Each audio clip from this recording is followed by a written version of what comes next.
نحمده ونصلي على رسوله الكريم أما بعد فأعوذ بالله من الشيطان الرجيم بسم الله الرحمن الرحيم رب اشرح لي صدري ويسر لي أمري واحلل عقدة من لساني يفقهوا قولي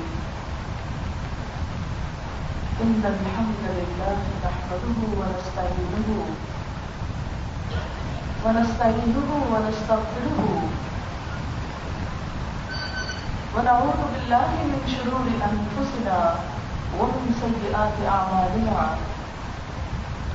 من يهده الله فلا مضل له ومن يضلل فلا هادي له وأشهد أن لا إله إلا الله وأشهد أن محمدا عبده ورسوله يا أيها الذين آمنوا اتقوا الله حق تقاته ولا تموتن إلا وأنتم مسلمون يا أيها الناس اتقوا ربكم الذي خلقكم من نفس واحدة وخلق منها زوجها وبث منهما رجالا كثيرا ونساء واتقوا الله الذي تساءلون به والأرحام إن الله كان عليكم رقيبا يا أيها الذين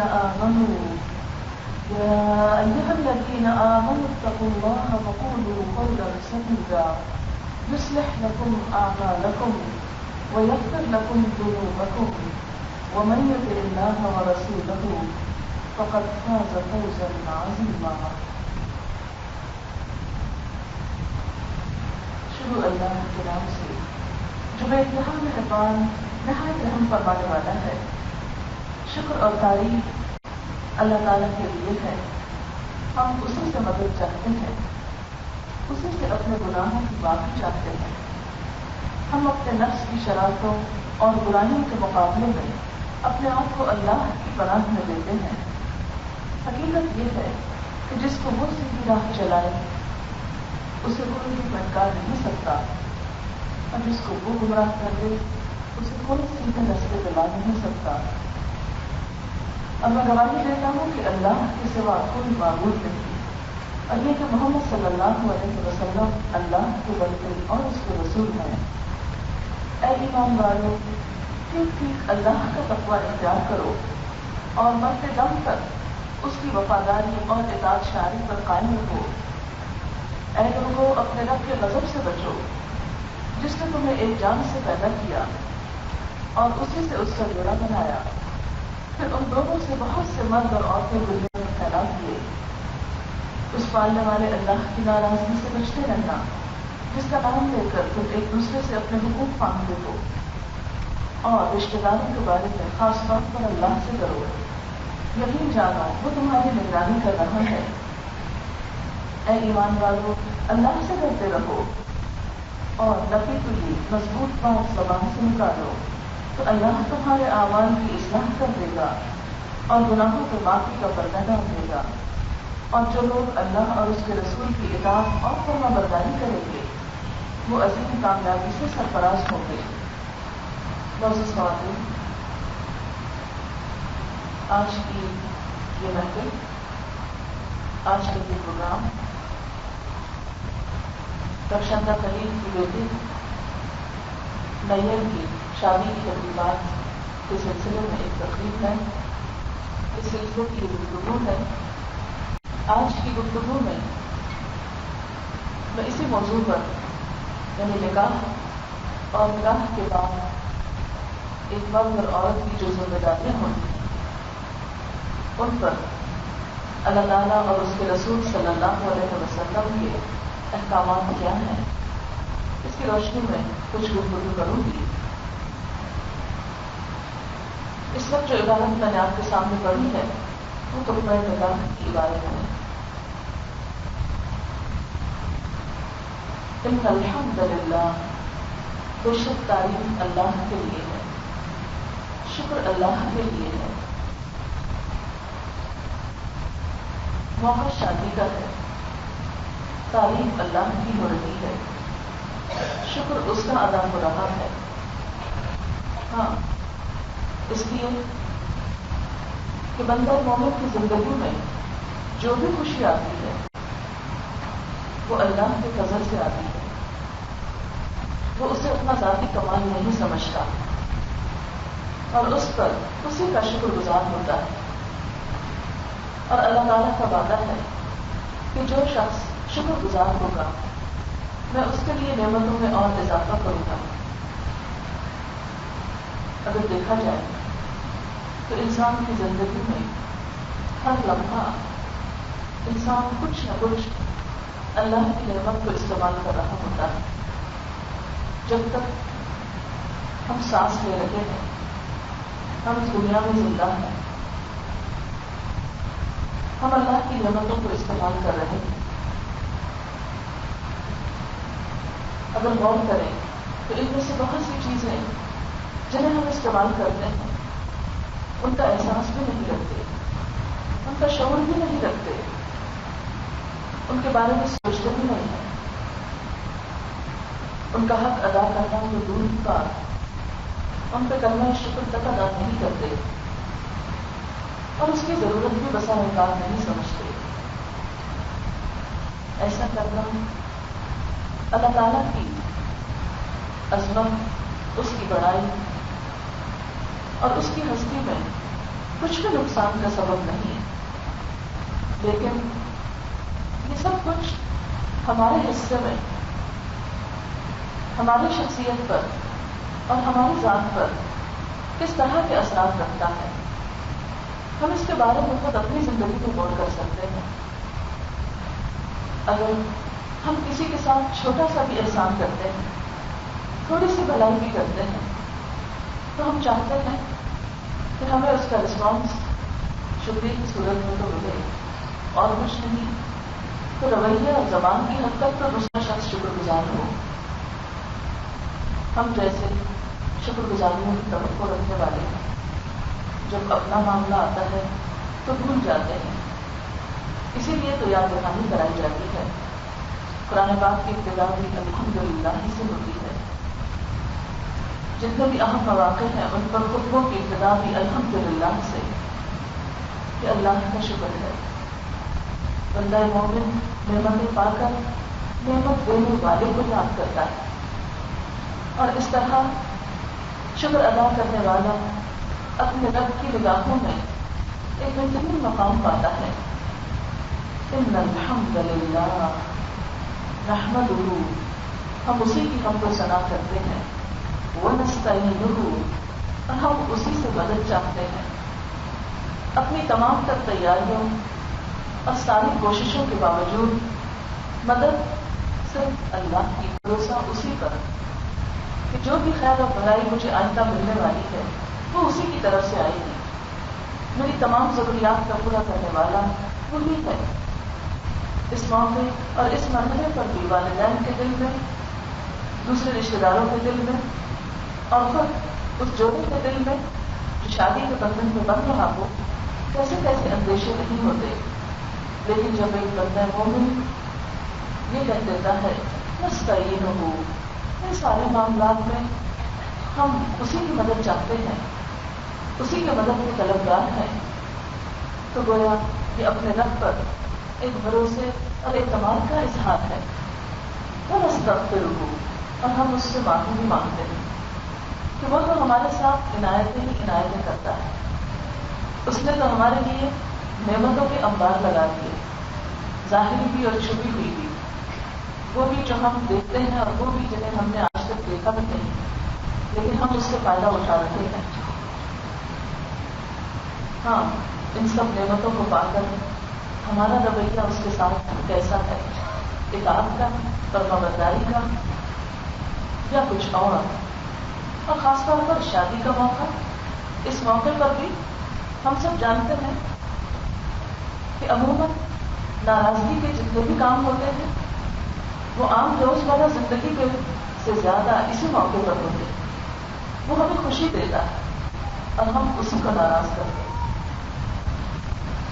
شادی کے موقع کی ابتدا سے انتہا تک دیکھ لیجیے کیسے کیسے موقعوں پر, کس کس موقع پر ہم اس کی نافرمانی کرتے ہیں. رشتے کی تلاش کا مرحلہ ہے, کیسے کیسے بندوں کے دل توڑتے ہیں، کیسے کیسے تبصرے کرتے ہیں لڑکیوں پر، کیا تلاش کرتے ہیں، کیا ڈھونڈتے ہیں، کیا یہ سب کچھ اس تعلیم کے مطابق ہوتا ہے جس کے ہم ماننے والے ہیں، جس تعلیم کو ہم سچا کرتے ہیں؟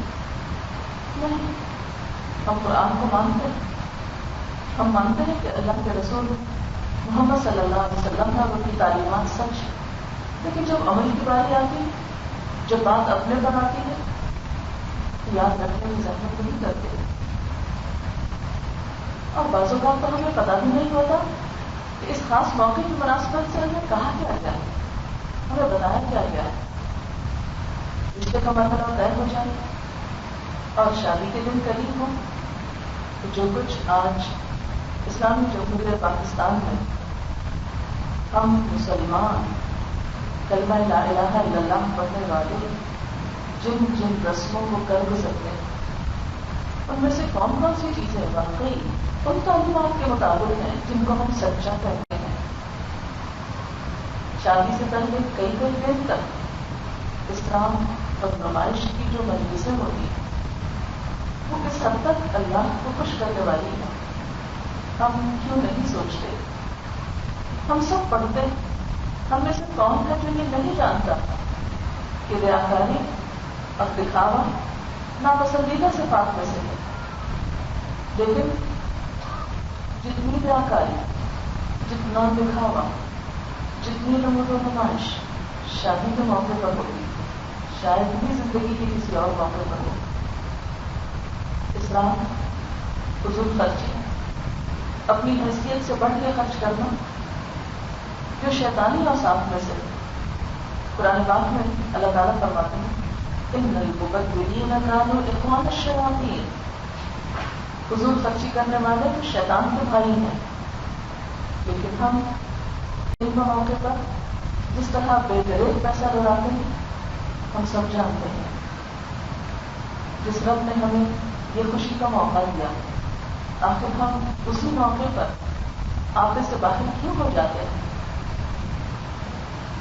ہم عام حالات میں بھی بندگی کا حق تو ادا نہیں کرتے، لیکن جذباتی مواقع پر خاص طور پہ حدود پار کر جاتے ہیں۔ خوشی کا موقع ہو یا غم کا موقع، سب سے پہلا کام جو ہم چھوڑتے ہیں وہ اللہ کی فرمانبرداری کا ہے۔ شادی کا دن ہو تو بنیادی فرائض سے بھی ہم کوتاہی برتتے ہیں۔ نماز جو کسی حال میں بھی معاف نہیں، ہمیں سے کتنے فیصد لوگ ایسے ہیں جو شادی کے موقع پر نمازوں کا اہتمام کرتے ہیں، ان کا خیال رکھتے ہیں؟ اس وقت ہم کیا یہ سوچ کر نماز سے کوتاہی نہیں کر جاتے کہ ان کپڑوں میں بھی نماز ہو، بلکہ اس چیز کا تو لحاظ ہی نہیں رکھا جاتا کہ فریضہ نماز ادا کرنے کے لیے جس لباس کی ضرورت ہے وہ بھی پہن رکھا ہے یا نہیں۔ نماز جو میدان جنگ میں بھی معاف نہیں، وہاں بھی کیا سکھایا گیا کہ نماز پڑھو، باجماعت پڑھو۔ وہ ایک خوشی کے موقع پر اور ایک شادی کے موقع پر بلا خود بخود کیسے معاف ہو سکتی ہے، لیکن کئی کئی دن تک نماز سے غفلت کرتی جاتی ہے، اور بلند کے لیے تو خاص طور پر یہ لگتا ہے جیسے نماز معاف ہے۔ کئی گھنٹے جو میک اپ میں گزرتے ہیں، اس میں سے کتنی بچیاں ہیں جو اپنی زندگی کے اس اہم دن اس وقت اپنی ذات کے خوف سے باہر نکل کر واقعی اللہ کے آگے سجدہ کریں؟ کتنے ہیں جو اس جگہ کے پیچھے لگے ہوئے پھر اللہ کو یاد رکھتے جس نے یہ سب نعمت دی؟ کون ہے جو اس لباس میں جو اللہ کی رحمت سے ملا وہ دوستوں کو نہیں ملتا، اس نعمت کو پا کر اسی کا شکر ادا کریں؟ ہم بنیادی فریضے تک سے غافل ہو جاتے ہیں۔ پھر اسی موقع پر جب سب کو ملتے ہیں تو ملتے وقت ہمارے دل کے جذبات کیا ہوتے ہیں، ہم دوسروں کو کیا تلاش کر رہے ہوتے ہیں؟ اگر کوئی اچھا لگ رہا ہے، خوبصورت لگ رہا ہے تو بھی اس کا کوئی نہ کوئی نقص ڈھونڈا جا رہا ہوگا، اور اگر کوئی اچھا نہیں بھی لگ رہا تو بھی اس کے عیب چلے جا رہے ہیں۔ تصاوت سامنے، اور اکثر اوقات شادی کی مجلسوں سے واپس گھر لوٹ کر لوگوں کے لباس، لوگوں کے انداز گفتگو اور لوگوں کے طور طریقوں کو کیسے کیسے جملے کستے ہیں، کیسے کیسے مذاق اڑاتے ہیں، کس کس طرح ہم کو ستاتے ہیں. ہماری تبصروں کو اگر وہ سن لیں تو شاید ساری زندگی ہماری شکل نہ دیکھنا چاہتے، دوسروں کے سامنے ہم ان کی خوشامد کرتے، لیکن ان کی پیٹھ پیچھے ان کے لیے مصیبت کا سبب ہوتے.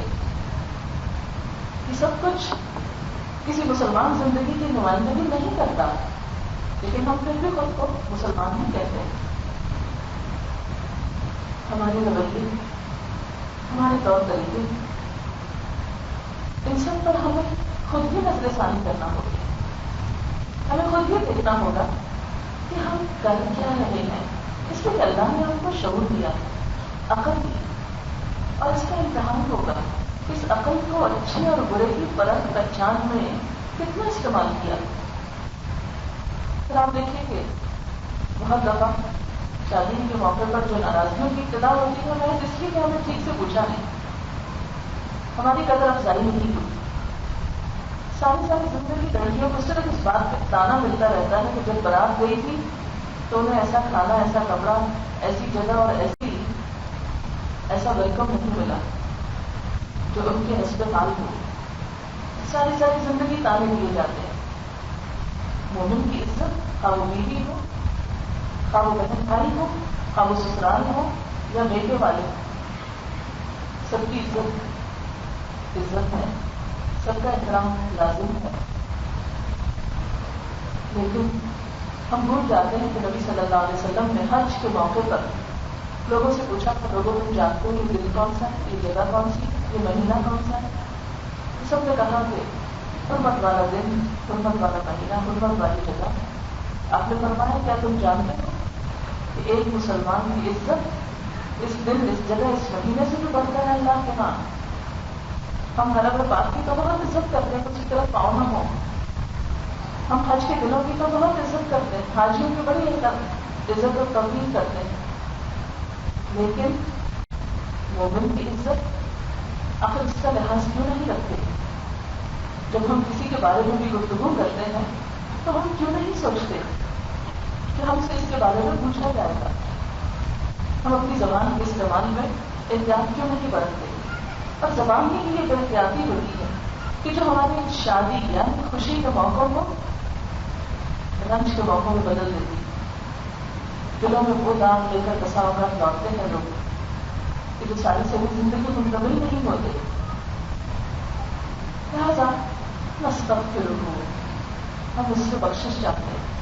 اور بخشش کیسے چاہی جاتی ہے؟ اس بات کا وعدہ کیا تھا پہلے تو جو ہو چکا سو ہو چکا، آئندہ نہیں ہوگا.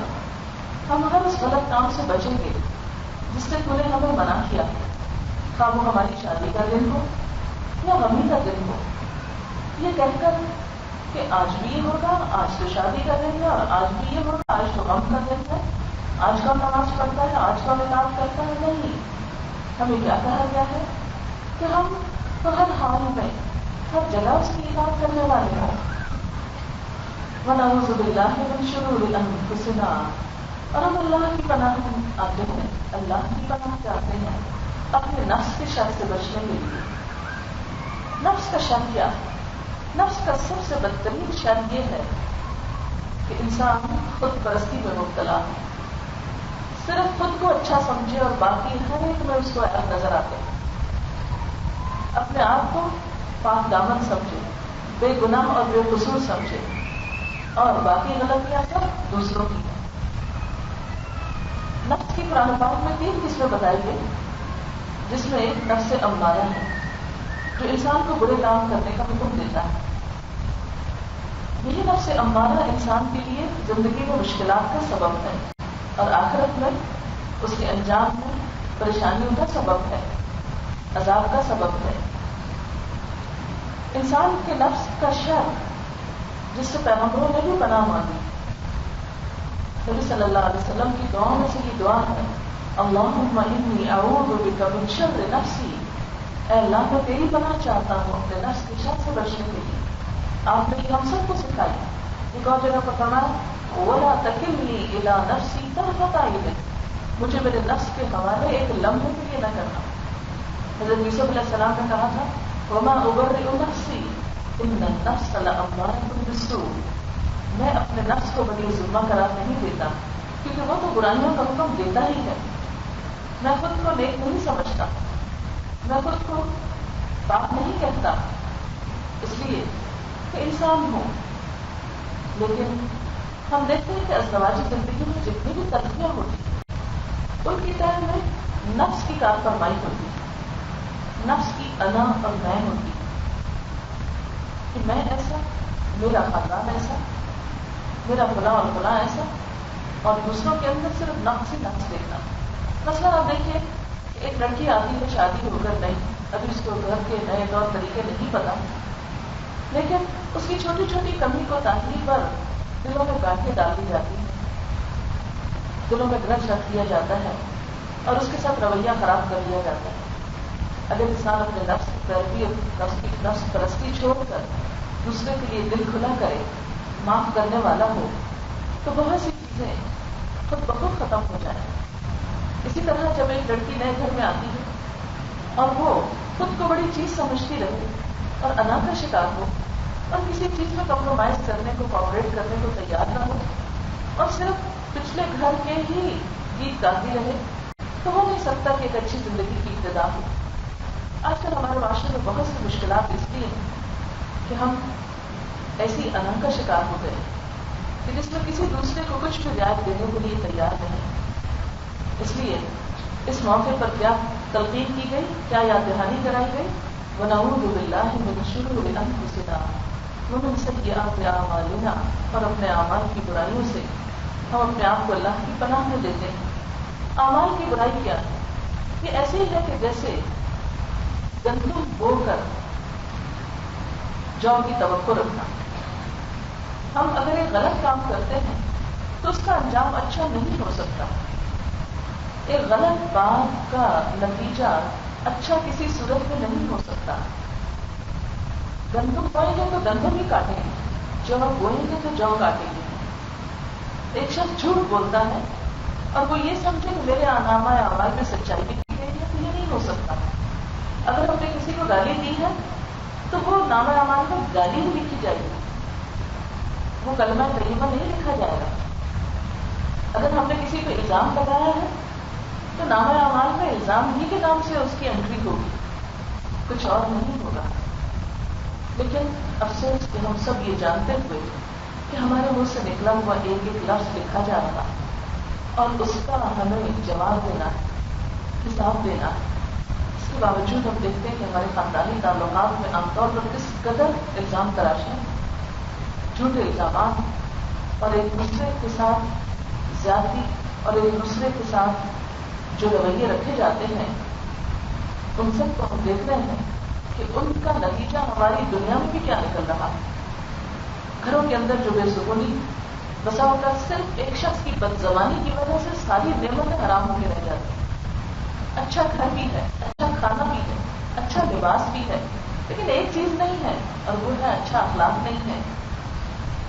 بد اخلاقی زندگی کی ساری خوشیوں کو حرام کر کے رکھ دیتی ہے۔ اب یہ کیسا ہو سکتا ہے کہ ایک شخص ایسی تلخ بات کرے کہ جو سارے سمندر کو بھی تلخ کر دے؟ جیسے آپ صلی اللہ علیہ وسلم نے ایک موقع پر اپنی اہلیہ سے کہا تھا کہ تم نے وہ بات کی کہ جو سمندر میں ملا دی جائے تو اس کے پانی کو بھی کڑوا کر دے۔ یعنی اتنی سخت بات، ایک جملہ کسی دوسرے کے قد پہ تبصرہ، اس کا قد چھوٹا ہے۔ اس ایک جملے کی روشنی میں ہم اپنے تبصروں کو دیکھیں، کسی کے ناک پہ کیا تبصرہ ہے، کسی کے ہونٹوں پہ اور کسی کے ماتھے پہ اور کسی کی قد پہ، اور خود کو بھول جاتے ہیں کہ ہم سب اپنے اندر نہ جانے کیا کچھ کمیوں کو ظاہر رکھتے ہیں۔ تو بات یہ ہے کہ ومن سیئات اعمالنا، ہمارے اعمال کی جو برائیاں ہیں، غلط کام کرنے کا جو برا نتیجہ، یا اللہ اب ہمیں اس سے محفوظ رکھ کے ہم کو معاف کر دینا، ان برائیوں کو ہمارے نامہ اعمال سے ثابت کر دینا۔ دنیا میں تو ہم ان کی سزا بھگت بھی رہے ہیں۔ جب انسان کسی کا حق مانتا ہے، کسی کا دل دکھاتا ہے، کسی کا دل توڑتا ہے اور اس کے اندر سے جو پھر آہ نکلتی ہے، کیا اس کو بھگتنا نہیں ہوگا؟ پھر اس کا بدلہ نہیں لینا ہوگا؟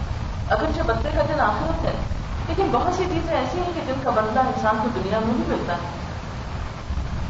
یہی بد زبانی، بد اخلاقی اور دوسرے کے ساتھ زیادتی، یہی وہ چیزیں ہیں کہ جس سے عام طور پر ہمارے معاشرے میں ازدواجی زندگیاں تلخ ہو کر رہ گئی ہیں. شوہر کی بات بیوی برداشت نہیں کر پا رہی, بیوی کی بات شوہر کو بہت سخت لگ رہی ہے, دونوں انا کا مسئلہ بنا چکے ہیں, اور اس مسئلے کا اثر اور اس مسئلے کا وبال وہ کس پر پڑے گا. یا اللہ جو ہم سے کوتاہیاں ہو چکی اس سے تو ہم کو بچا اور ہمیں محفوظ رکھ اور ہمیں ان سے بچنے کی توفیق دے. پھر فرمایا من یہدہ اللہ فلا مضل لہ, جسے اللہ ہدایت دے اسے کوئی نہیں بھٹکا سکتا اور جسے وہ بھٹکا دے اسے کوئی ہدایت نہیں دے سکتا. اس کا مطلب کیا ہے کہ سیدھے راستے پہ چلنے کے لیے, اچھے اخلاق کے لیے, اچھے رویوں کے لیے ضروری ہے کہ ہم اللہ کی طرف رجوع کریں. بہت سی باتوں کا علم ہونے کے باوجود ان پر عمل کا نہ ہونا, اس کی بنیادی وجہ کیا ہے؟ اللہ سے تعلق کا نہ ہونا. علم صرف کچھ چیزوں کو جان لینے کا نام نہیں ہے. علم کے لیے اللہ کا تقویٰ ضروری ہے. مثال کے طور پر ایک عمارت کی اینٹیں تو جمع ہو جائیں لیکن ان کو جوڑنے کے لیے سیمنٹ نہ ہو تو عمارت کبھی نہیں بن سکتی. اسی طرح اللہ کا تقویٰ اور اللہ کا خوف علم کے ٹکڑوں کو زندگی کے اندر اسی طرح جوڑ کر ایک نئی زندگی دیتا ہے جو انسان کے اندر خدا کا خوف ہوتا ہے, خدا کا تقویٰ ہوتا ہے. اور تقویٰ کا اصل مطلب کیا ہے؟ اللہ تعالیٰ کا احساس ہونا. یہاں پر توجہ اس بات کی طرف دلا دی کہ اگر تم اپنی اس زندگی کو خوشگوار بنانا چاہتے ہیں, کیونکہ ہم سب یہ چاہتے ہیں کہ ہماری یہ زندگی اچھی ہو جائے, ہم اپنے بچوں کے لیے بھی چاہتے ہیں کہ ان کی زندگی بہت اچھی, بہت دعائیں دیتے ہیں, سب کی التجائیں یہی ہوتی ہیں کہ اللہ ہمارے بچوں کو بہت خوشیوں بھری زندگی دینا. ماں باپ بہن بھائی دادا دادی سب رشتے دار آنے والے یہی دعائیں دے رہے ہوتے ہیں. اس کا یہاں راز بتا دیا گیا کہ اس کے لیے ضروری ہے کہ انسان اللہ سے ڈرنے والا, اس کی طرف رجوع کرنے والا, اس کو تھام لینے والا, کیونکہ جس کو توفیق اس سے ملتی ہے وہی ان چیزوں پر قائم رہ سکتا ہے. پھر اس کے بعد کرنا شہادت ہے. اس موقع پر بھی احساس دلایا گیا کہ تم اللہ کے بندے ہو اور تمہارے اسوہ حسنہ محمد صلی اللہ علیہ وسلم ہے. اس لیے کہ ہم جانتے تو ہیں کہ اللہ ہمارا معبود ہے, لیکن ہوتا کیا ہے کہ شادی کے بعد بسا اوقات یہ بھول جاتے ہیں ہم کہ اصل اطاعت اللہ کی. بہت سے لوگوں کو یہ مسئلہ ہوتا ہے کہ ہم اللہ کا حکم ماننا چاہتے لیکن شوہر نہیں ماننے دیتا, تو شوہر کا حکم ماننا بھی اللہ نے کہا ہے, اس لیے ہمیں شوہر کی ماننی چاہیے یا اللہ کی ماننی چاہیے. بعض کیسز میں شوہر حرام کام کرنے تک کو کہتے ہیں, اللہ کی نافرمانی کے لیے چاہتے ہیں. تو ایسا بھی کیا ہو, ایک عورت کہاں تک کمپرومائز کرے, کہاں تک جا سکتی ہے. اور نہ صرف ایک عورت, کیونکہ شادی کے بعد دونوں ایک دوسرے پہ اثر انداز ہوتے ہیں. ایک اچھی بیوی کی وجہ سے ایک شوہر کے لیے اچھائی کے راستے کھلتے ہیں, اور ایک اچھے شوہر کی وجہ سے ایک بیوی کے لیے نیکی اور بھلائی کے راستے کھلتے ہیں.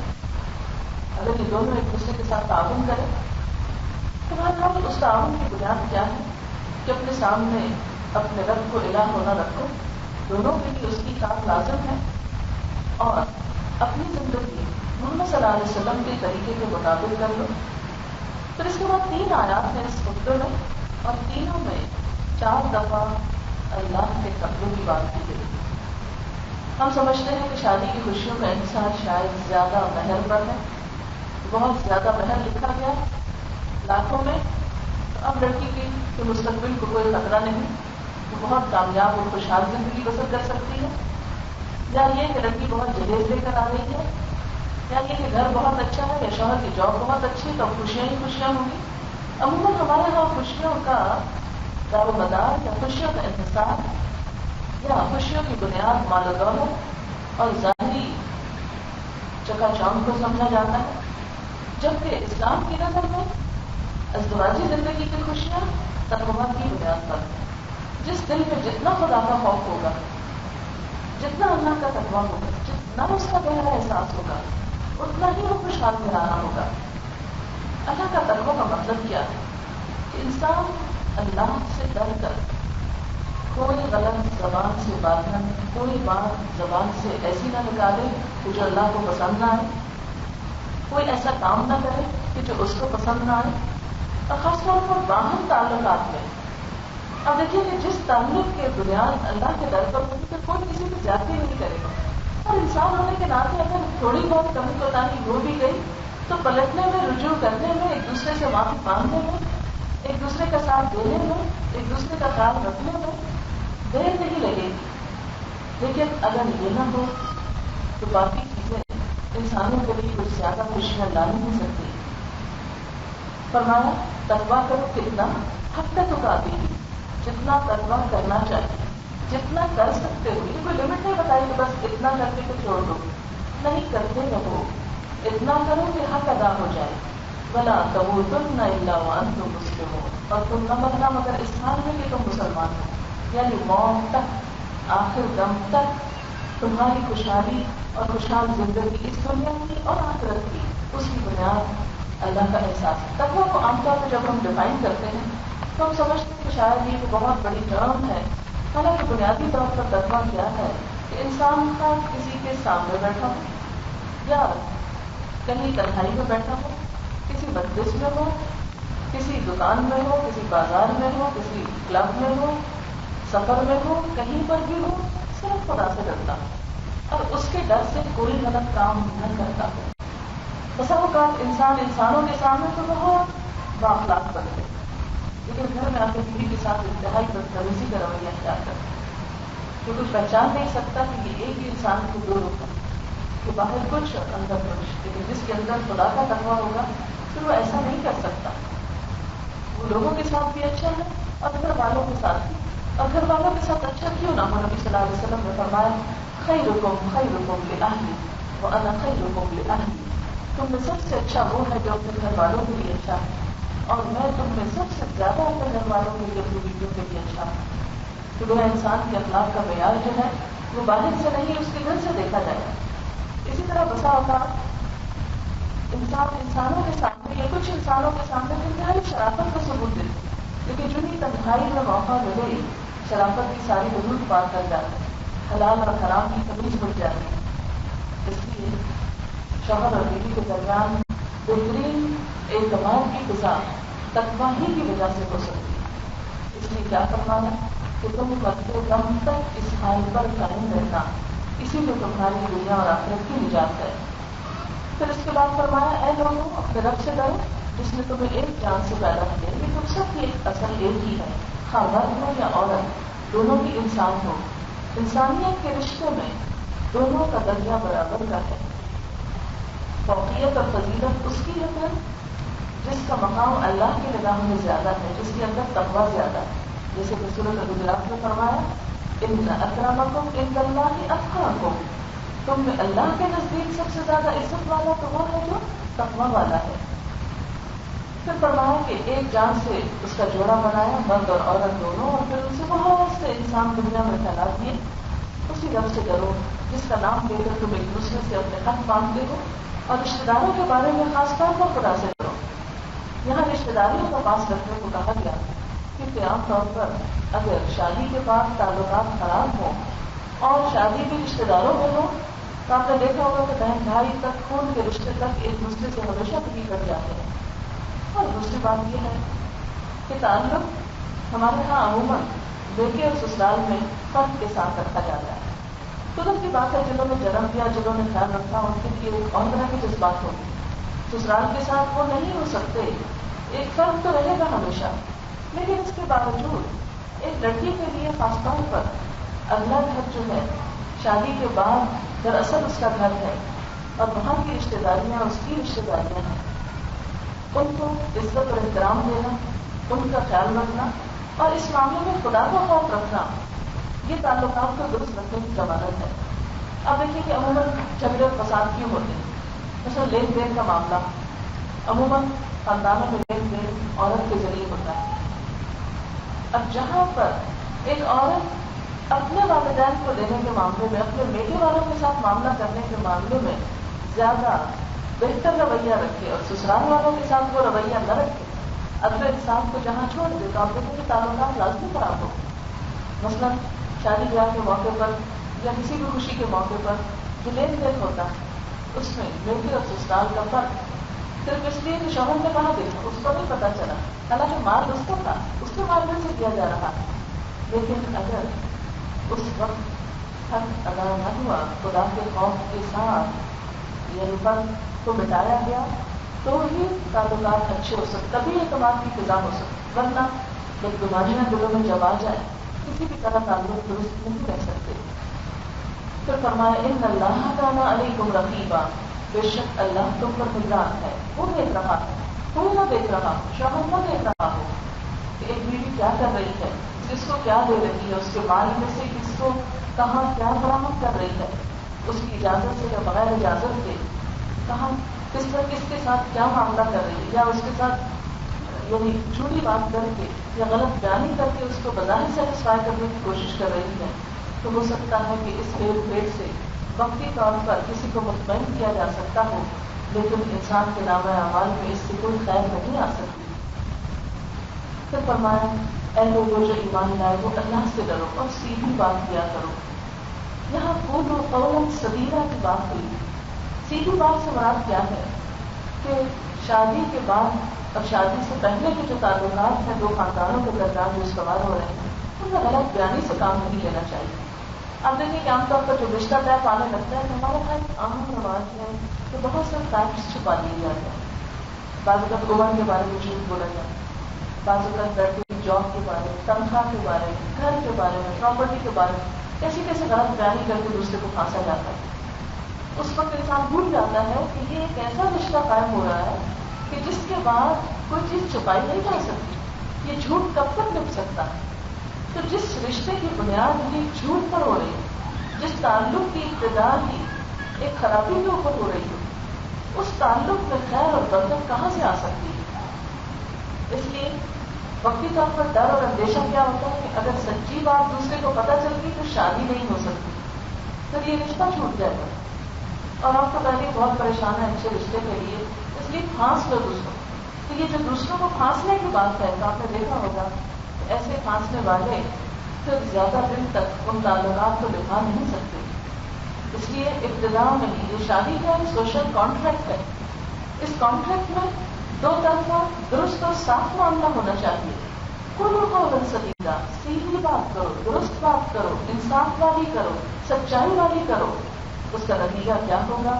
یصلح لکم اعمالکم، تمہارے اعمال کی اصلاح کر دے گا، تمہارے معاملات کو درست کر دے گا، وَيَغْفِرْ لَكُمْ ذُنُوبَكُمْ، تمہارے گناہوں کو معاف کر دے گا، وَمَن يُطِعِ اللَّهَ وَرَسُولَهُ فَقَدْ فَازَ فَوْزًا عَظِيمًا، جو اللہ اور اس کے رسول کی اطاعت کرے گا وہ بہت بڑی کامیابی پائے گا۔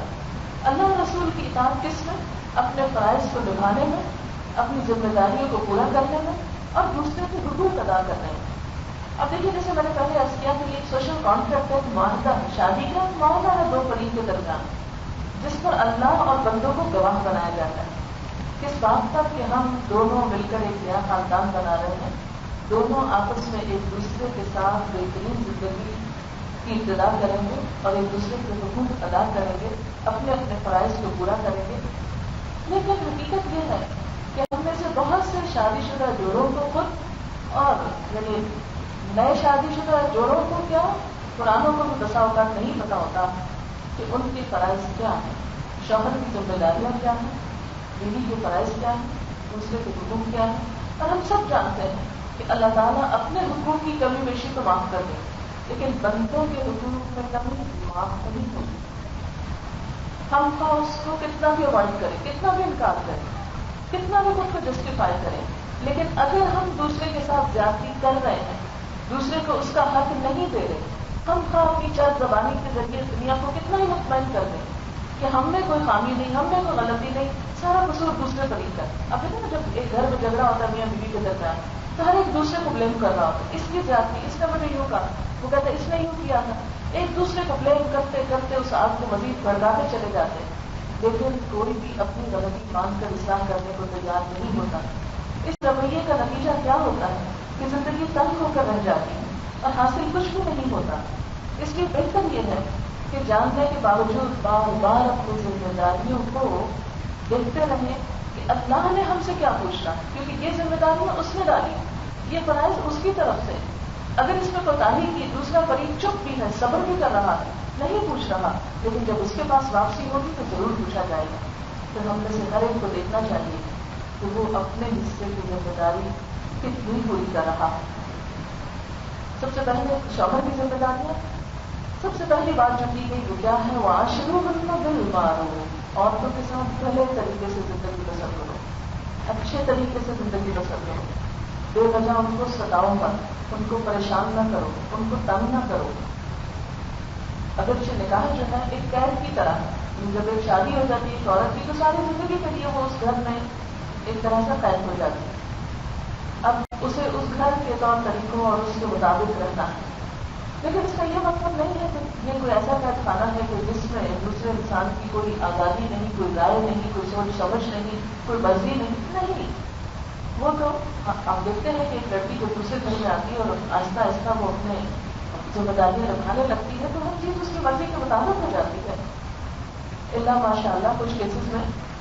تو بنیادی طور پر یہ ہے کہ شوہر کو حکم دیا گیا کہ ازدواجی زندگی کی خوشگواری کے لیے وہ اچھے معاملے کی ابتدا کرے، اچھی طرح ویلکم کرے، اس کی ضروریات کا خیال رکھے.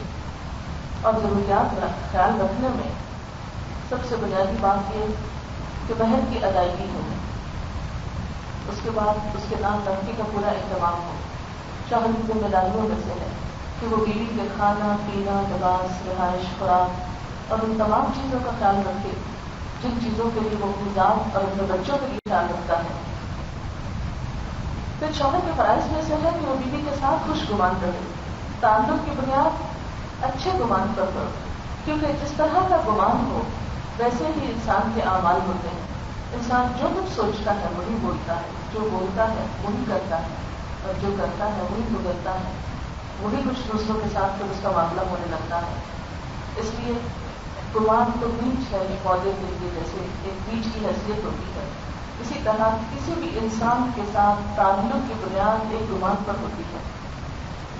آپ دیکھیے کہ کسی بھی انسان کو دیکھ کر ہمیں خوشی کیوں ہوتی، کیونکہ ہمارا گمان اس کے بارے میں اچھا. اور کسی بھی انسان کو دیکھ کر ایک دم ہمارا موڈ آف کیوں ہو جاتا ہے، ہم اس سے کترانے کیوں لگتے ہیں، ہم ادھر ادھر کیوں ہو جاتے ہیں. بس آپ کا آپ نے دیکھو کہ گھر میں کوئی آتا ہے تو کیا کرتے ہیں، ایک دم دل تنگ ہوتا ہے، اچھا پھر بنا آ گیا. کیوں ایسا ہوتا ہے؟ اس کی بنیاد کس چیز پر؟ ابھی تو اس نے کچھ نہیں کیا، اس میں غلط کرتا ہے. کیونکہ شیطان چیزوں کی حقیقت بدل کے دکھاتا ہے، برائیوں کو خوبصورت بنا کے دکھاتا ہے، کسی کے اچھے رویے کو غلط دکھاتا ہے. ایسے میں انسان کو چوکنا اور ہوشیار رہنے کی ضرورت ہے.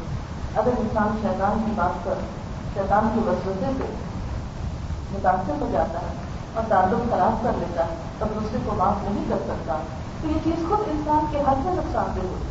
مثلا کسی کے دل پر گمان برا ہے اور اس کے ساتھ معاملہ برا ہے تو پلٹ کر اپنے کے بھی تو برائی آئی.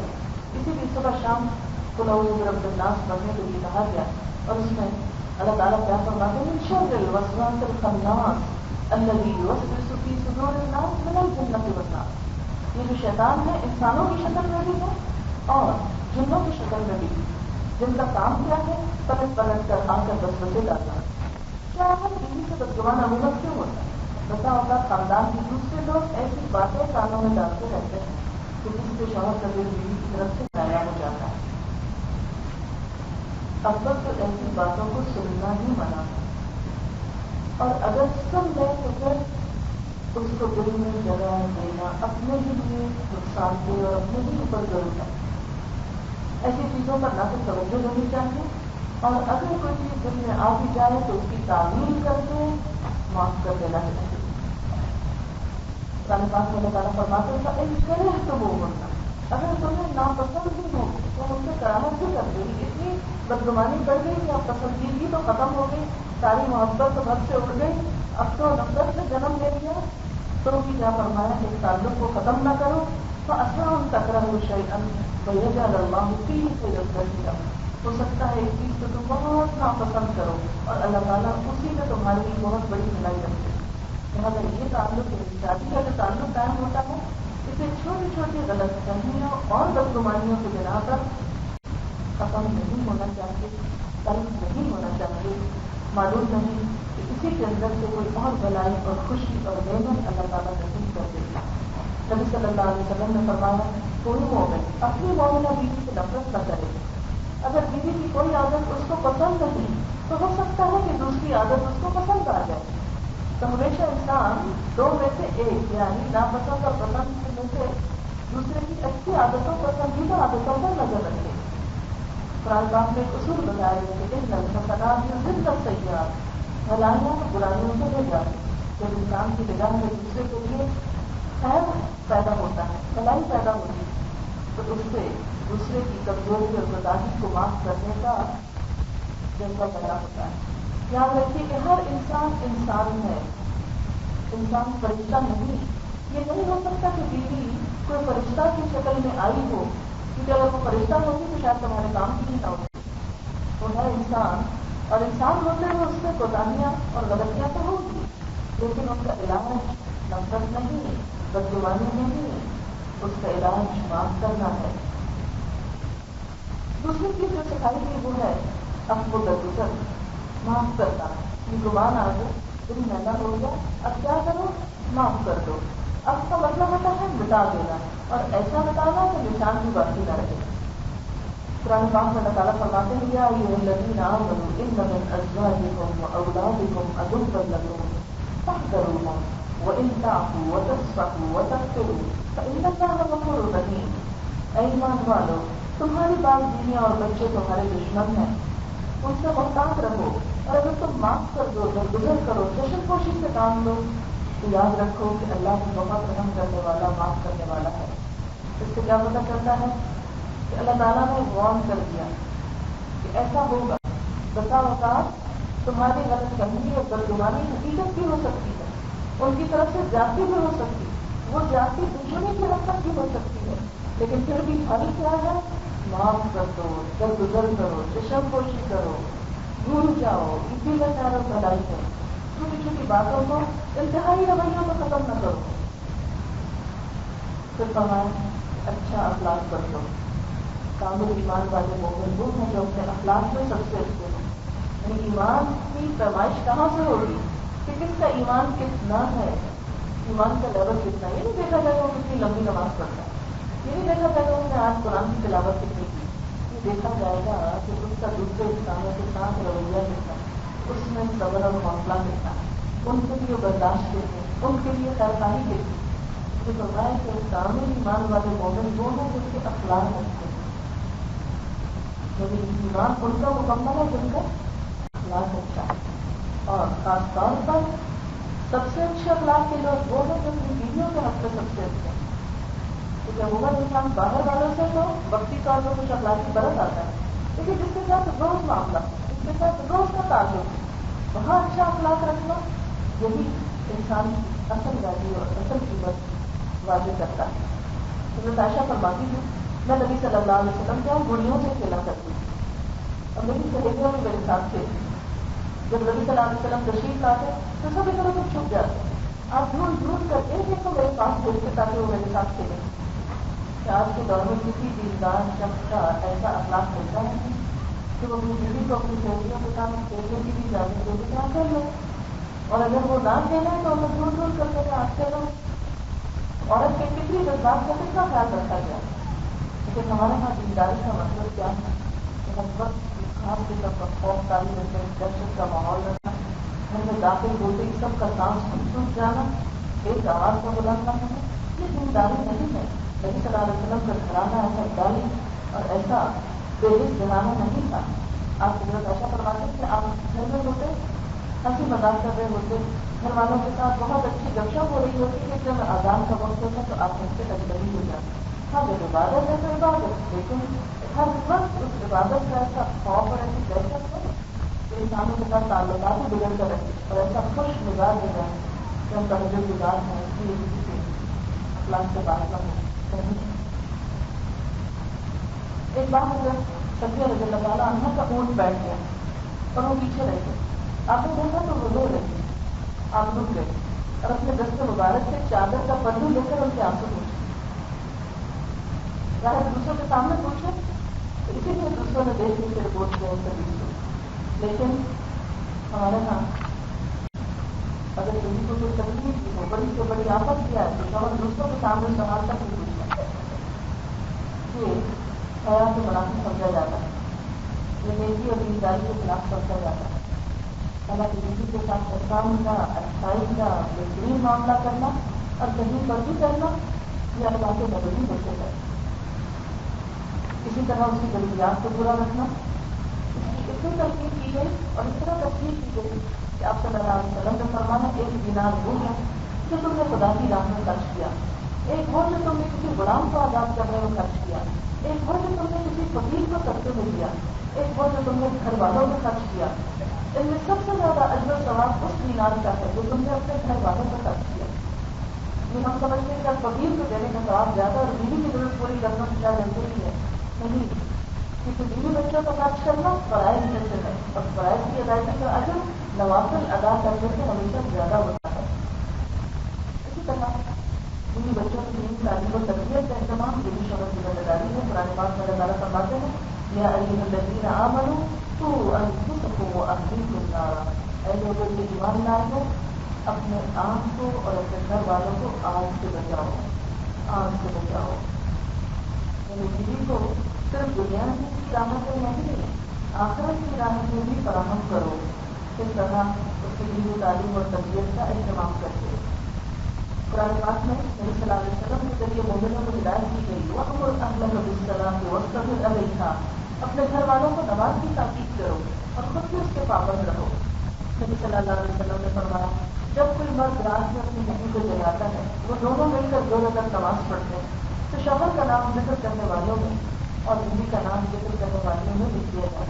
یہ نیکی کے کاموں میں ایک دوسرے سے تعاون کرنا یہ بھی ازواجی زندگی کی خوشیوں کو دوبارہ کرتا ہے۔ اسی طرح بیوی کے لیے فرائض میں سے پہلا فرض کیا ہے؟ شوہر کی اطاعت، شوہر کی بات ماننا، خود سری اور تکبر کے رویے سے پرہیز کرنا۔ قرآن پاک میں نیک عورتوں کی صفت بھی بیان کی گئی، بس صالحات و قانتات ہوتی، نیک عورتیں فرمانبردار ہوتی، اطاعت گزار ہوتی۔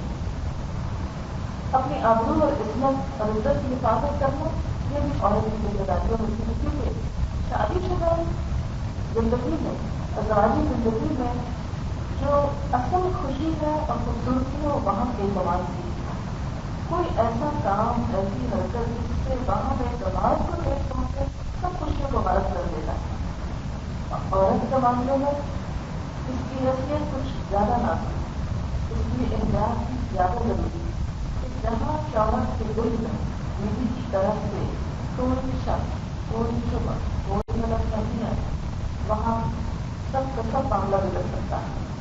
اس لیے قرآن پاک میں اللہ تعالیٰ فرماتے ہیں فالصالحات قانتات حافظات للغیب بما حفظ اللہ، کہ نیک عورتیں اطاعت گزار ہوتی ہیں اور اس کے ساتھ اللہ کی حفاظت میں وہ اپنے نفس کی حفاظت کرنے والی ہوتی ہے، یعنی بے حیائی کے کاموں سے ان غلط راستوں سے جانے سے پرہیز کرتی ہے جس سے شوہر کے اعتماد سے کوئی خلل آئے۔ نبی صلی اللہ علیہ وسلم نے فرمایا عورت جب 5 وقت کی نماز پڑھے، اپنی آبرو کی حفاظت کرے، اپنے شوہر کی فرمانبردار رہے تو جنت کے جس دروازے سے چاہے داخل ہو جائے۔ تو وہ ہے شوہر کی اطاعت اور اپنی عزت و عزت کی حفاظت یہ نماز روزے کے برابر ہے۔ پھر اسی طرح عورت کی ذمہ داریوں میں سے کہ شوہر کی اجازت کے بغیر گھر سے نہ نکلے اور نہ ایسے گھروں میں جائے، نہ ایسی جگہوں میں جائے جہاں جانا شوہر کو پسند نہ ہو۔ حتیٰ کہ یہاں تک آتا کہ اگر حضرت فاطمہ رضی اللہ تعالیٰ عنہ کے بارے میں آتے ہیں حضرت علی رضی اللہ تعالیٰ عنہ کی اجازت کے بغیر آئی تھی آپ سے ملاقات کے لیے، آپ نے واپس مل کیا تو نہیں علی سے اجازت لے کر آؤ۔ یہ دراصل کیا سکھانا مقصود تھا کہ شادی کے بعد عورت کے لیے اس کا شوہر بات کی نسبت زیادہ اہم ہو جاتا ہے کہ جس کی اجازت سے سارے معاملات کا پانا چاہیے۔ حضرت معاذ بن جبل کہتے ہیں کہ نبی صلی اللہ علیہ وسلم نے فرمایا خدا پر ایمان رکھنے والی عورت کے لیے جائز نہیں کہ اپنے شوہر کے گھر میں کسی ایسے کو آنے کی اجازت دے جس کا آنا شوہر کو پسند نہ ہو، اور وہ گھر سے ایسی صورت میں نکلے کہ نکلنا شوہر کو پسند نہ ہو، اور شوہر کے معاملے میں کسی دوسرے کی بات نہ مانے۔ ہمارے یہاں دیکھیں کہ تعلقات کیوں خراب ہوتے ہیں جب لڑکیاں شادی کے بعد کی ماں باپ کی زیادہ سنتی ہیں اور شوہر کی کم مانتی ہیں۔ اس سے شوہر کو ایک احساس کمپنی بھی ہو جاتا ہے کہ شاید میں اس کے لیے زیادہ اہم نہیں. اللہ تعالیٰ نے بندوں کی تفصیلات بنائی ہے, ہم تو شیئر نہیں کر سکتے. ہم لاکھ سمجھائیں وہ نہیں سمجھ سکتے کیونکہ اللہ نے ان کو پیدا ہی ایسے کیا. ان کی چونکہ وجہ سے زیادہ علیہ پتہ نہ جا مردوں میں بھی عورتوں کا ایک درجہ ہے. رنگی زندگی میں خاندانی زندگی میں ان کو ایک اتھارٹی دی گئی تھی. تو جب تک ان کی اتھارٹی مانی نہ جائے, جب تک ان کو اہمیت دی نہ جائے, اس وقت تک تعلقات درست ہو نہیں سکتے. کوئی بھی شوہر جب اس کام میں سینسٹو ہوتا ہے کہ بیوی اس کو ڈومینیٹ کر رہی ہے جب وہ اپنا ہر حکم منوا رہی ہے تو وہیں کی تعلقات کی خرابی کا آغاز ہو جاتا ہے. اسی طرح شوہر سے محبت کا اظہار بھی کرنا چاہیے. عام طور پر ہمارے معاشرے میں اس کو عورت کی انا کے خلاف سمجھا جاتا ہے. حالانکہ ہر شخص محبت کا بدلاشی ہوتا ہے, ضرورت مند ہوتا ہے, اس کی تاکید اور اس کی توثیق چاہتا ہے. اور شوہر کے ساتھ محبت کا اظہار یہ ایک عبادت ہے. نبی صلی اللہ علیہ وسلم نے فرمایا نکاح سے بہتر کوئی چیز دو محبت کرنے والوں کے لیے نہیں پائی گئی.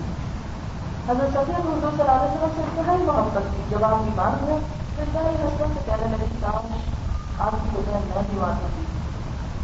لوگوں نے دیکھ کر حیرانی کا اظہار کیا کہ کیا کہہ رہے ہیں. آپ صلی اللہ علیہ وسلم نے فرمایا یہ سچ ہے, یہ دکھاوا نہیں کر رہی, سچ کہہ رہی. گویا منہ سے بول کر بھی محبت کا اظہار کرنا ضروری ہے. بسا اوقات یقین دہانی کرانا ضروری ہے, ری انفورسمنٹ ضروری ہے. اس سے تعلقات میں خوشگواری آتی ہے. یعنی تجدید محبت جو ہے وہ انتہائی ضروری ہے. کیونکہ جب ایک روٹین ریلیشن میں اختلاف ہے, محبت تو بھی کام پر ہوتی ہے, آج کل روٹین کی لائف ہو جاتی ہے, پھر اس کے بعد ایک دوسرے کی جیسے پرواہ نہیں رہتی. تو یہ لگتا ہے کہ جیسے دونوں ایک دوسرے سے دور ہونا شروع ہو جاتے ہیں. ایسے میں موقع بموقع, وقتاً فوقتاً اس چیز کا احساس دلانا کہ دوسرا شخص زندگی میں بہت اہم ہے, یہ زمانی زندگی کو بہت خوشگوار بنانا ہے. کتنی بھی مصروفیت کو بچوں میں, کتنی بھی مصروفیت کو کسی اور کام میں, لیکن جو عورت اپنے شوہر کو اس بات کا احساس دلاتی رہتی ہے تو شوہر اس کے لیے انتہائی اہم ہے.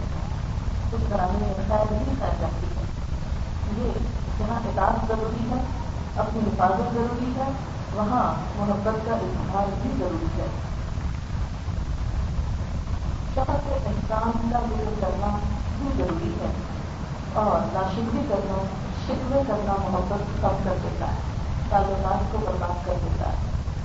ہر شکوہ جو سمجھے محبت کے لیے مائنس پوائنٹ, ایک نمبر کم کر, ہر کمپلینٹ اور ہر شکوے کی ٹائم کر. اس کے بعد شوہر کے جو احسانات ہیں ان کا ذکر کرتے رہنا وقتاً فوقتاً. ہاں کبھی کبھار شکوہ بھی بہت اچھا لگتا ہے اگر محبت کے اس اظہار کے بیچ میں کہیں ہو, لیکن اگر شکوے ہوئے ہو اور اس میں کہیں کہیں محبت کا اظہار ہے تو یہ رویہ کچھ زیادہ فائدہ مند نہ ہوگا. بہرحال حضرت اسما کے پاس سے حضور صلی اللہ علیہ وسلم ایک مرتبہ گزرے تو آپ نے فرمایا کہ کہتے تھے اپنی سہیلیوں کے ساتھ ہی آپ صلی اللہ علیہ وسلم نے ہمیں سلام کیا اور فرمایا تم پر جن کا احسان ہے ان کی ناشکری سے بچو. تم میں سے ایک اپنے ماں باپ کے ہاں دنوں تک دل بیانی کرتی رہتی, پھر خدا اس کو شوہر دیتا ہے, پھر اولاد دیتا ہے. ان سارے احسانات کے باوجود اگر کسی بات کے شوہر سے ناراضگی ہوتی ہے تو کیا ہوتی ہے, میں نے تو کبھی تمہاری طرف سے کوئی بھلائی دیکھی ہے. یہ جملہ جو ہے اس عورت کے سارے اعمال کو برباد کر دیتا ہے. نبی صلی اللہ علیہ وسلم نے فرمایا میں نے عورتوں کی اکثر یہ جہنم میں دیکھی. جو پوچھا گیا وجہ کیا ہے, فرمایا کہ تم زبان کا بہت غلط استعمال کرتی ہے اور شوہروں میں ناشکری کرتی ہے. شوہر کے لیے ایک شخص سارا دن محنت کرتا ہے, کماتا ہے, سب کچھ لا کے دیتا ہے, سب ضروریات پوری کرتا ہے, تو اس کو ایک وعدہ پورا کرنا بھول جاتا ہے تو اس کو اس کی شامت آ جاتی ہے اور اس کو تالے ملتے ہیں. یہ ناقدری کا رویہ بچوں کے حق سے اللہ تعالیٰ کے ساتھ سخت ناپسندیدہ ہے. فرمایا آپ صلی اللہ علیہ وسلم نے خدا قیامت کے روز اس عورت کی طرف نظر اٹھا کر بھی نہ دیکھے گا جو شوہر کی ناشکری ہوگی. حالانکہ عورت کسی وقت بھی شوہر سے بے نیاز نہیں رہ سکتی, یعنی عورت شوہر کے بغیر رہ نہیں سکتی, وہ اس کی ضرورت ہے, لیکن اس کی طرف سے ملنے والی خیر اور بھلائی کو نظر انداز کر کے یہ کہنا کہ یہاں تو کوئی خیر ہے ہی نہیں, یہ چیز تعلقات کے لیے بھی نقصان دے گا اور اللہ کی نظر میں بھی بہت ناپسندیدہ. شوہر کی خدمت کر کے, اس کی کیئر کر کے, اس کی ضروریات پوری کر کے اس کا دل جیتنا, یہ بھی زبانی زندگی کو خوشگوار بناتا ہے. نبی صلی اللہ علیہ وسلم نے ایک دفعہ فرمایا کسی انسان کے لیے جائز نہیں کہ وہ دوسرے انسان کو سجدہ کرے. اگر اجازت ہوتی تو بیوی کو حکم ہوتا کہ وہ شوہر کو کرے کہ شوہر کے احسان اتنے زیادہ ہے. لیکن یہ اجازت نہیں دینے کا مطلب اس کا یہ ہے کہ شوہر کا خیال رکھنا، اس کی کیئر کرنا، اس کے لیے قربانی کرنا، یہ اس کے فرائض میں سے ہے. اسی طرح ہر بات کی حفاظت کرنا، مان اس بات کی یہ سوچنا کہ شوہر کا ہمارا محنت ہماری مجھے کا فرق پڑتا ہے، کچھ ٹوٹتا ہے ٹوٹتا ہے نہیں. شوہر کا گھر اپنا گھر اور اس کے مال کی اور سب چیزوں کی حفاظت اسی کی ذمہ داریوں میں سے. نبی صلی اللہ علیہ وسلم نے فرمایا قریش کی عورتیں کتنی اچھی عورتیں ہیں، بچوں میں بہت مہربان اور شوہر کے گھر بار کی بہت حفاظت کرنے والی. نبی صلی اللہ علیہ وسلم نے ایک عورت کی خوبیاں بیان کرتے ہوئے فرمایا مومن کے لیے خوف خدا کے بعد سب سے زیادہ مفید اور باعث خیر نعمت میری بیوی ہے. جب وہ اسے کسی کام سے کہے تو خوشی سے کر دے، جب اس پہ نگاہ ڈالے تو اس کو خوش کر دے، جب اس کے بھروسے پر قسم کھا بیٹھے تو قسم پوری کر دے، جب کہیں چلا جائے تو پیچھے عزت و آبرو کی حفاظت کرے اور شوہر کے مال اور اسباب کی نگرانی میں شوہر کی خیرخواہ اور وفادار رہے. تو وہ اچھی عورت کی خوبیاں کیا ہیں؟ تو شوہر کو خوش کرنے والی، اس کے وعدوں کو پورا کرنے والی اور اس کی وفادار اور خیرخواہ. جس بیوی کے دل میں شوہر کی خیرخواہ کیا جائے وہاں ہر چیز سمجھ جائے گی. تو اسی طرح صفائی، آرائش، روایت، طریقہ، یہ تمام چیزیں کی دواری سے بیٹی کو خوشگوار بناتی ہیں. بسا اوقات جسمانی صفائی ستھرائی کا خیال نہ رکھنا، گھر کو صاف ستھرا نہ رکھنا ازواج زندگی میں تلخیاں پیدا کر دیتا ہے. ہم عورتوں کا حال یہ ہے کہ جب بازار جاتی ہیں تو خوب میک اپ کر کے اور خوب سیرت اور زیب و زینت کی نمائش کے ساتھ، لیکن جب شوہر گھر آنے کا وقت ہوتا ہے تو پہلے بیچارے ہاتھوں میں کر کے کام کریں گے. تو آخر آج کی عورت کے لیے حال کیوں ہو گیا کہ اس کی زیب و زینت اور اس کی ساری خوبصورتی بازار کے مردوں میں تھی اور اس کے اپنے شوہر کے لیے کچھ بھی نہیں. اللہ تعالیٰ نے مسلمان عورت کو کیا سکھایا، کیا حکم دیا کہ ولا یبدین زینتہن الا لبعولتہن، کہ وہ اپنی زینت ظاہر نہ کریں مگر اپنے شوہروں کے لیے. عورت کی سارے حسن، ساری خوبصورتی اور زیب و زینت کا مستحق اس کا شوہر ہے، دوسرے مرد نہیں. اس میں تو دوسروں کو شریک نہ کرے. اللہ تعالیٰ ہمیں ان احکامات پر عمل کی توفیق دے کہ جس سے ہماری یہ زندگی اور آخرت کی زندگی دونوں ہی خوشگوار ہو جائے. وآخر دعوانا الحمدللہ رب العالمین. دعا کریں. سبحان اللہ والحمدللہ ولا الہ الا اللہ واللہ اکبر ولا حول ولا قوة الا باللہ العلی العظیم.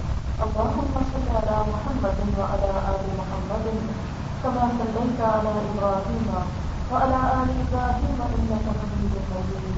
اللهم بارك على محمد وعلى آل محمد كما باركت على إبراهيم وعلى آل إبراهيم إنك حميد مجيد. ربنا آتنا في الدنيا حسنة وفي الآخرة حسنة وقنا عذاب النار. ربنا لا تزغ قلوبنا بعد إذ هديتنا وهب لنا من لدنك رحمة إنك أنت الوهاب. ربنا هب لنا من أزواجنا وذرياتنا قرة أعين واجعلنا للمتقين إماما. يا حي يا قيوم برحمتك نستغيث. اللهم انفعنا بما علمتنا وعلمنا ما ينفعنا وزدنا علما. اللهم اكفنا بحلالك عن حرامك وأغننا بفضلك عمن سواك. لا حول ولا قوة إلا بالله. يا حي يا قيوم برحمتك نستغيث.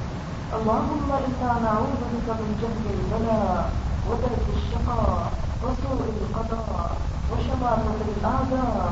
لا إله إلا أنت سبحانك إني كنت من الظالمين.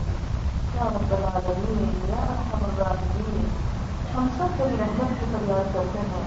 یا اللہ، ہم نے جو کچھ پڑھا ہے، جو کچھ سنا ہے، اس میں جو بات تیری مرضی کے مطابق ہوئی ہو ہمیں اس پر عمل کی توفیق عطا فرما. یا اللہ ہمارے اعمال کو اپنی مرضی کے مطابق کر دے. یا اللہ جو بات انسان ہونے کے ناطے ایسی ہو گئی ہو جو آپ کو پسند نہ آئی ہو، ہم سب کو اس سے دور کر دے اور ہمیں اس راستے کی ہدایت دے جو تیرا پسندیدہ راستہ ہو. یا اللہ ہمارے دلوں میں اپنا تقویٰ پیدا کر دے. اللہ اپنی محبت پیدا کر دے، اپنا خود دے دے. یا اللہ ہماری نیتوں کو صرف اپنے لیے حفاظت کر دے. یا اللہ ہمیں اپنے نافرمانی کے کاموں سے بچنے کی توفیق عطا کر. یا اللہ ہماری زندگیوں سے ریاضات اور دکھاوے کو دور کر دے. یا اللہ ہماری زندگی سے اسراف کو دور کر دے. یا اللہ تکبر اور ایسے ناشکر رویے کو دور کر کے جو بھی نافرمانی کا سبب ہے. یا اللہ ہمیں بہت بہترین اخلاق عطا فرما. یا اللہ ہمیں اچھے اخلاق عطا فرما. یا اللہ ہماری دعا کا جواب سے کسی کو تکلیف نہ پہنچے. یا اللہ ہمیں ہر ایک کا خیر خواہ بنا. یا اللہ سب کی محبت اور خیر خواہی ہمارے دلوں میں ڈال دے. یا رب العالمین ہمیں بدگمانیوں سے بچا، حسد سے بچا. یا رب العالمین تو ہم سب کے والدین پر رحمت فرما. ہماری شکلوں کو ہماری آنکھوں کی ٹھنڈک بنا. ہمارے بچوں کو ہماری آنکھوں کی ٹھنڈک بنا. یا رب العالمین ہم سب کو ان باتوں کے عمل کی توفیق سے سیدھے دنیا اور آخرت دونوں ہی سمجھ آئے. یا رب العالمین یا ارحم الراحمین اس بچی کی شادی کو بہت کامیاب بنا دینا. یا ہم دونوں بچوں کے درمیان بہترین محبت، بہترین معافت کو انہیں بہترین خوشیاں عطا فرمانا. یا رب العالمین یا ارحم الراحمین یا رب العالمین یا اللہ ان دونوں کو اپنے والدین کی آنکھوں کی ٹھنڈک بنانا. انہیں ہر تکلیف اور دکھ سے بچا کر رکھنا. یا اللہ ان سے دین کا کام لینا، اپنی فرما برداری کا کام لینا، ان کی نسلوں میں سے دین اور ایمان کو باقی رکھنا اور نیک اعمال کی توفیق عطا فرمانا. اپنے والدین کی سب جاریہ بنانا. یا رب العالمین تو ہم سب کے والدین پر اپنی رحمت فرما. ہمارے بچوں کو ہدایت عطا فرما. ہمارے جانوں میں سکون اور خوشی پیدا فرما. یا اللہ ہمارے کوتاہیوں اور گناہوں کو معاف کر دے. یا اللہ تو ہم کو معاف کر دے. یا اللہ تو ہماری بدگمانیوں کو معاف کر دے. یا اللہ ہماری بداخلاقی کو معاف کر دے. یا اللہ تو ہمیں بہترین انسان بنا، اپنا پسندیدہ بنا. یا اللہ تو ہم سب کو اپنی رحمت سے ڈھانپ دے. ہمارے گناہوں کو سمیٹ اپنی رحمت کے ساتھ ہمیں معاف کر دے. یا اللہ تو ہم سب کا یہاں آنا، بیٹھنا، کوشش کرنا قبول کرنا. یا اللہ جتنے بھی بہنیں یہاں آئی ہیں ان کے دلوں میں جو دعائیں اور نیک تمنائیں ہیں اللہ ہم کو پورا کروا. سب بیماروں کو صحت عطا کروا، سب کے دکھ دور کروا. یا اللہ ہم سب پر اپنی رحمت نازل فرما. یا اللہ پاکستان کو دل دنیا رات چلتی ترقی عطا فرما. یا اللہ تو ہمیں اسلام کے مطابق زندگیاں بسر کرنے کی توفیق دے. یا اللہ اسلام کی زندگی کے ہر شعبے پر ہمیں اس پر عمل کی توفیق عطا فرما. یا اللہ ہم سب کے اوپر اپنی رحمت نازل فرما. یا اللہ ہم سے راضی ہو جا. یا اللہ ہم سے راضی ہو جا. ربنا تقبل منا انك انت السميع العليم وتب علينا انك انت التواب الرحيم. وصلى الله تعالى على خير خلقه محمد وعلى اله واصحابه واهل بيته اجمعين برحمتك يا ارحم الراحمين. امين. سبحانك اللهم وبحمدك نشهد ان لا اله الا انت نستغفرك ونتوب اليك. والسلام عليكم ورحمه الله وبركاته.